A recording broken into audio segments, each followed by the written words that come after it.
Bismillah wa salatu wa salamu ala rasulillah sallallahu alayhi wa sallam.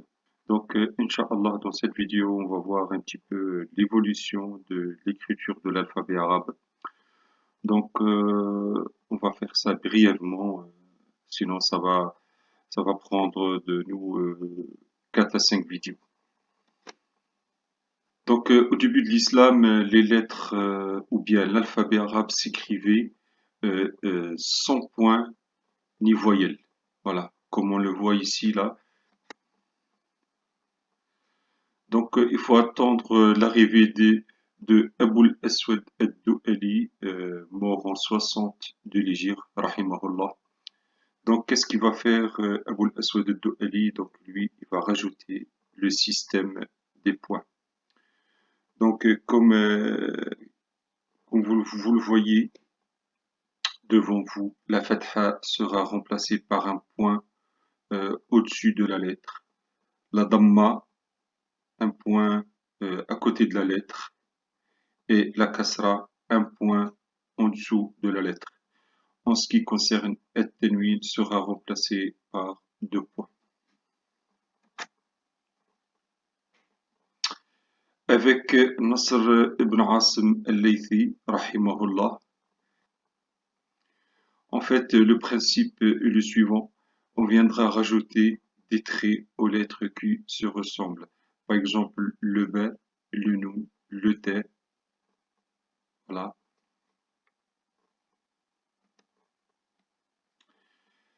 Avec Al-Khalil ibn Ahmed al-Farahidi, mort en 175 de l'Hégire, rahimahullah. Lui, il va compléter l'évolution de l'alphabet. Donc, il va rajouter le-hamza. Et le kef, à titre d'exemple, était presque comme le lem. Donc, il va rajouter cette forme qui plus tard reprendra la dernière. Et voilà maintenant comment on écrit le kef aujourd'hui.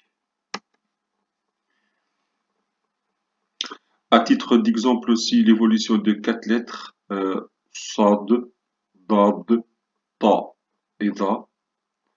Donc, à l'époque du prophète alayhi salatu wassalam, s'écrivait de cette façon.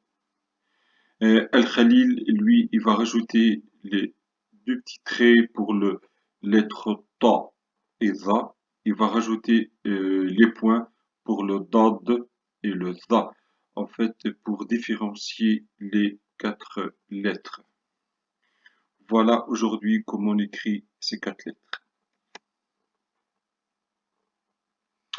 Donc, Al-Khalil, il va continuer son travail. Il va inventer les 3 voyelles qu'on connaît aujourd'hui, Al-Fatha, Al-Damma et Al-Kasra, et aussi le Tanwin. Tanwin al-Fath, Tanwin al-Damm et Tanwin al-Kasr. On le voit ici hein, sur la photo de droite. Pareil, toujours la même personne, Al-Khalil ibn Ahmed al-Farahidi, qui va inventer le soukoun, qu'on le trouve maintenant dans tous les livres du Coran. Voilà. La shadda aussi, et al-wasl.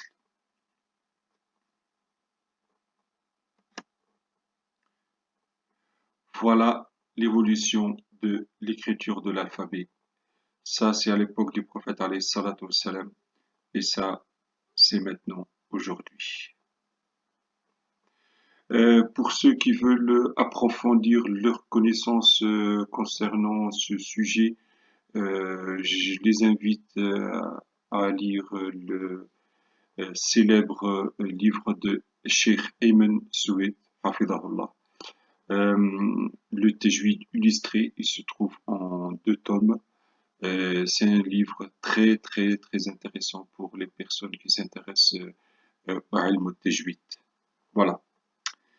بارك الله فيكم السلام عليكم ورحمة الله وبركاته